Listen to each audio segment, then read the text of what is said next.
सुघरा सुरतिया बला मुझके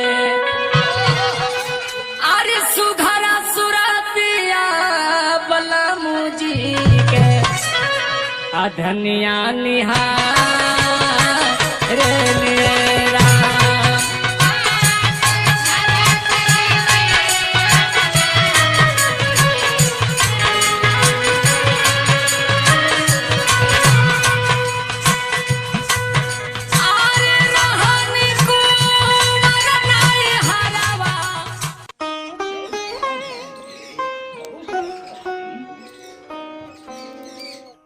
बोले बाबा आज पहली बार निकला आई बाल तोड़ा और बिगड़ी बनाए रखा बस चलत ही आज।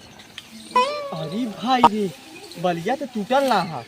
अरे आज हम हमार बोरिया भर गई है बाले नाथ बाबा तू तो जीरा खुश कर दिला।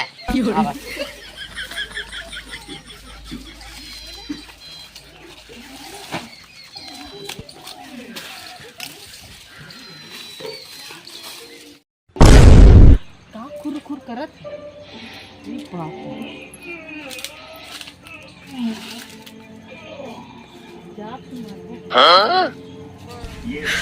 你别笑。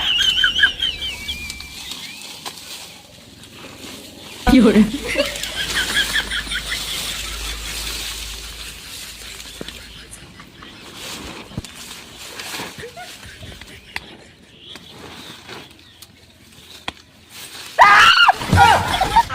干嘛？